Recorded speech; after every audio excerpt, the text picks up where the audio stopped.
13 வயசு குழந்தைங்க 10:30 மணிக்கு டியூஷன் முடிச்சுட்டு வீட்டுக்கு போறதுக்கு ஒரு ஆட்டோ ரிக்ஷா ஏற அந்த ஆட்டோக்காரர் வீட்டுக்கு போறதுக்கு ஹோட்டல் கூட்டிட்டு போறாங்க. அங்க இருக்க ஸ்டாஃபும் மேனேஜர்ஸ் அந்த பொண்ணை கற்பழிக்கிறாங்க.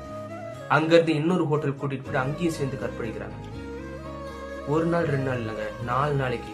அதுவும் ஒருத்தர் 2 பேர் இல்ல, 30க்கும் மேற்பட்ட அந்த மிருகங்கள் ஒரு பொண்ணை வேட்டையாடி இருக்கு. அந்த அப்பா அம்மா குழந்தை வீட்டுக்கு வரலன்னு சொல்லிட்டு போய் போலீஸ் ஸ்டேஷன்ல கம்ப்ளைண்ட் பண்றாங்க. 4 நாள் கழிச்சு அந்த பொண்ணை ஒரு ஹோட்டல்ல இருந்து மீட்கிறாங்க. எவ்வளவு ஒரு கொடூரமான சம்பவம் இல்ல? இப்படிப்பட்ட ஒரு நாட்டுலதான் நம்ம எல்லாருமே வாழ்ந்துட்டு இருக்கோம். இந்த தப்பெல்லாம் பண்றதுக்கு எப்படி இவனுங்க மனசு வருதுன்னு எனக்கு புரியல. ஏன்னா உங்க வீட்டுல ஒரு பெண் இருப்பா தானே, அப்ப அந்த பொண்ணு நீங்க இப்படிதான் பண்ணுவீங்களா? எனக்கு புரியல.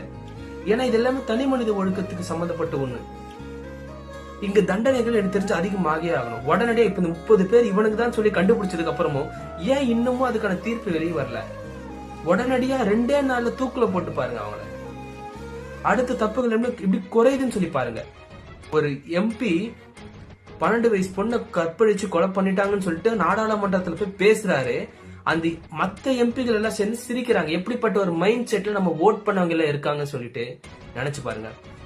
இப்பவாது புரிஞ்சுங்க, நம்மளை காப்பாத்தங்க யாருமே வரமாட்டா போல. நம்ம தான் நம்மளை பாத்துக்கணும். இருக்க பெண்கள் எல்லாருக்கும் ஒரு அட்வைஸ், தயவு செஞ்சு இனிமே வெளியே போகும்போது கையில ஒரு கத்தியோ பெப்பர் ஸ்ப்ரேவோ எடுத்துட்டு போங்க. உங்களை எவனா தொட்டானா வெட்டுங்க, தப்பே இல்லை. இதுதான் எனக்கு தெரிஞ்சு உங்களை நீங்க பாதுகாத்துக்க வேண்டிய ஒரு விஷயம். நீங்க கையில இதெல்லாம் எடுத்துட்டு போயிடுங்க. இனிமே கையில எப்பவுமே உங்க லெப்ட் ஹேண்ட்லயா ரைட் ஹேண்ட்லயா ஏதோ ஒரு கத்தி, ஒரு சின்னதா ஒரு கத்தி வச்சுக்கோங்க. எவனா தொட்டானா வெட்டிடுங்க, அந்த கையவே வெட்டுங்க. இந்த ஒரு 13 வயசு குழந்தை இப்ப இதுக்கு என்ன சொல்ல போறாங்க தெரியல மத்தவங்கன்னா.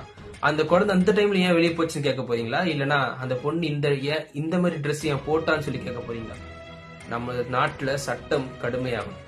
பெண்கள் எல்லாரும் பாதுகாப்பா இருக்கணும். கூட இருக்க நீங்க உங்க வீட்டுல ஒரு பெண் இருந்தா அந்த பொண்ணை பாதுகாப்பா பாத்துக்கணும்.